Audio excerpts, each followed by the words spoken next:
What if you found the perfect native tree that fits almost any yard and is knockout gorgeous in the spring? This one attracts a ton of pollinators and birds. So if you've been driving around looking at these gorgeous trees with pink flowers and wondering what they are, let's have a chat about the Eastern Redbud, and I'll tell you why we're cutting ours down.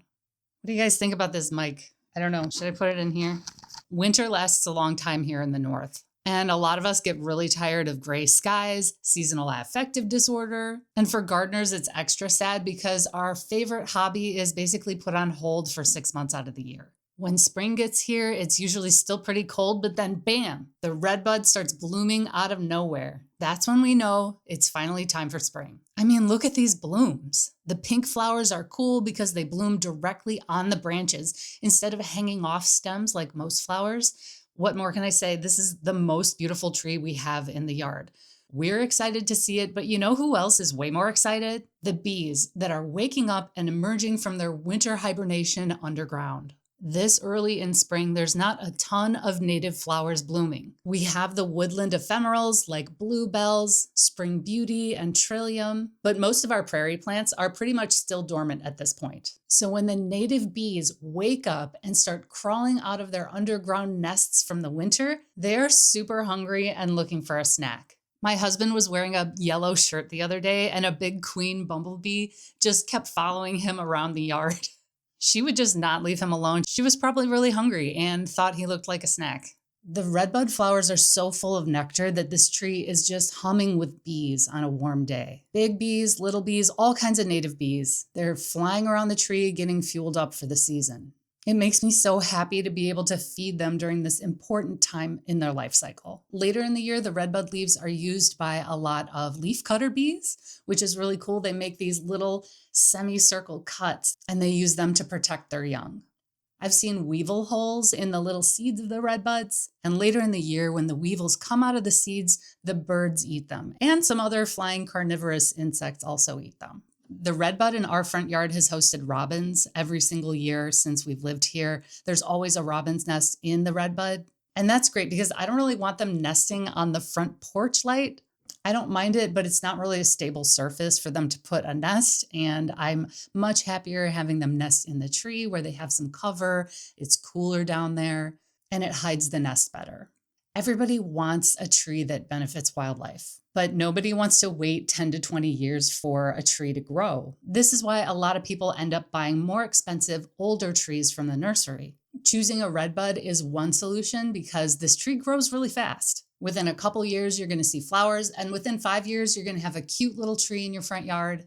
I mean, I'm not going to lie, native gardening does take patience. It's almost the most important thing to remember with native gardening. All trees take time to grow tall and strong, but as far as trees go, this is a pretty fast growing tree. If it grows fast, how do we know it's going to be a good fit for our yard? We've all seen yards where somebody has planted a tree in an area that looks really cute for the first few years of the tree's life. But after a few years, we start thinking, man, I think this was probably planted too close to the house. Or they look up and they see power lines that they just didn't see before when they planted the little tree.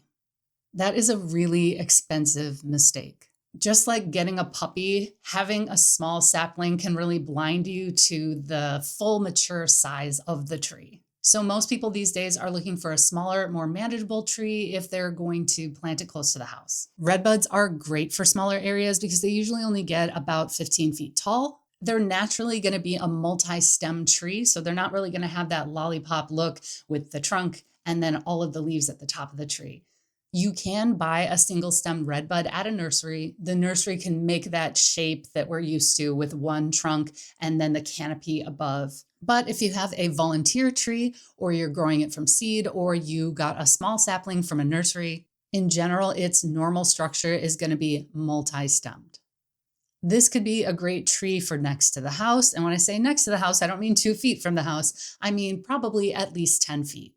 This way you can see the wildlife and the flowers from your window, and also it's really good for underneath power lines. My town is like notorious for having the lowest drag ass power lines you've ever seen in your life. Feels like you can just reach up and touch the power lines. It's not good. So it's really common to see redbuds where I live. If you have a small backyard and you're just not ready for a large shade tree, you can just plug one of these babies in and it'll probably be a good match. So let me show you what we're going through with our redbud at home. Our redbud was planted 10 years ago as a single stem tree, and we, in our ignorance, built a garden wall too close to it, and we probably disturbed the roots in a way that wasn't healthy for the tree. It also used to be kind of a wet area before we got rain barrels and started to divert the water out farther from the tree. And I don't think redbuds really like wet areas. So I'm not sure what happened, but we started losing more branches than normal, and we would lose about a third of the tree every year. So we'd go out there in the spring and a third of the tree would have dead branches. And so we cut some of the branches off, and then the next year we would have another third of the tree dying. So it started to look like this sort of Frankenstein monster tree. It grew a big sprout on the side to compensate, and it wove through the branches in like a really unfortunate way. It just made kind of a tangled mess that isn't the healthiest way for the branches to lay. So I decided to buy another redbud and plant it next to this one because I knew that this one was on its way out. So this is going to be the new tree's second spring in this location. I like having tree insurance. To me, that means planting more trees than you need, knowing that not all of them are going to make it. So we could see that this tree was dying and we planted another one nearby as a replacement. Now, I wouldn't recommend this if you have a tree that's dying from a species-specific disease. For example, if you have an elm or an ash tree that are dying from the diseases and pests that normally affect those trees, I wouldn't plant the same species right next to it if the first one was dying, because that means that the second tree is probably going to get infected with the same disease or the same pest. So in that case, I would recommend diversity, planting something different next to it. But in this case, I don't think this is a redbud specific disease. I'm not sure exactly why the tree is dying, and I'm comfortable planting the same species pretty close by. Argue about it in the comments. Like I said, we've been losing a lot of this tree every year, and so if we cut off any of these dead branches, we're really going to be left with half a tree on one side. So this year, we're cutting it down. Redbuds tend to live about 20 years or so, but I've seen redbuds that are much, much older. This is the oldest redbud I've ever seen in my life. I literally cannot believe that this is a redbud. But look at the flowers, it clearly is. But that long life is just not in the cards for this tree. So we're cutting it down. And when we do that, we're going to give this new tree a chance to get more access to sunlight so that it grows more evenly. A lot of people are going to be like, oh no, a redbud is an understory tree. It's not meant for full sun. You're doing it wrong. Maybe I'm doing it wrong, but I see plenty of redbuds that are doing perfectly fine in full sun. And there's another issue with the redbud, which is that if it doesn't get enough sunlight, because it is an understory tree, it's very resourceful and it knows how to grow towards the sunlight. So it knows how to survive in the shade, and that means grow sideways toward the sun. Here's a really cool redbud that I saw recently, and it's growing completely sideways. It seems very healthy. I don't think there's anything wrong with this, but in this particular location, I do not want it growing sideways. So, it sounds like a perfect tree. It really does have a lot of benefits, but nobody's perfect. Unless you're very, very lucky, most redbuds do tend to have some dead branches here or there. It shouldn't be normal for them to lose a third of their branches every year like mine did, but you're going to get some dead branches. So if you're hoping to have a redbud way in front of your house as like a feature, we call this like a specimen tree. You're going to have to be okay with it having its own special, unique shape and possibly having some dead branches on it with no leaves. I think the benefits really outweigh the problems in most cases, and especially in the area where I'm planting it. I'm not planting it in the middle of the yard as a specimen, and I'm not worried about it being aesthetically optimal. That's not the purpose of my garden.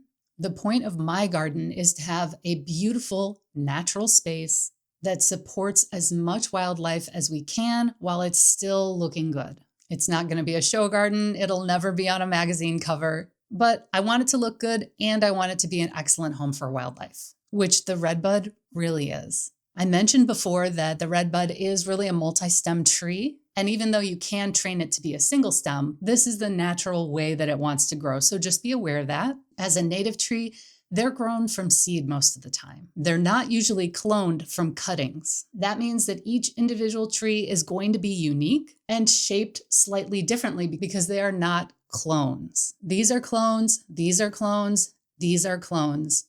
These are not clones. They all have different heights, different shapes, different reactions to their location. I'm sure that there's some variation in the bloom color. So when you buy a redbud, my advice is to embrace who the redbud is instead of trying to shape it. I've seen some interesting techniques to try to shape the redbud. Just try to plant it in an area where you can discover what the tree wants to be. So this small tree is a tree that I bought for under $50. It was small enough that I could plant it myself. And I got one for my dad too. Or did he get this for me? Most people look at a small tree and they say, well, this doesn't look very good.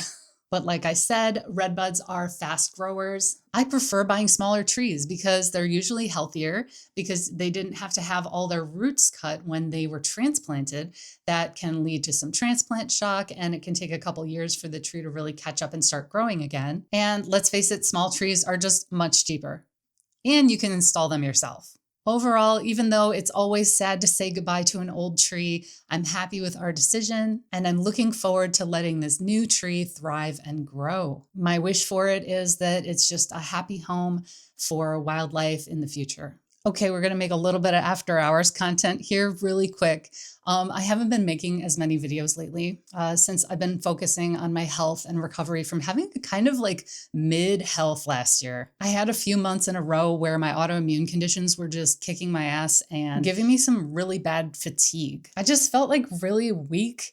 And honestly, I was starting to feel frail, which is awful because I'm in my mid-40s. And it just felt like my physical strength was in a really bad place. It started feeling like an emergency to me that I was just feeling weak and tired all the time. I started lifting weights again to regain my strength. Things are going a lot better than they were. So thank you to everyone who was worried about me and reaching out. I wasn't in a really bad place. I was just really tired.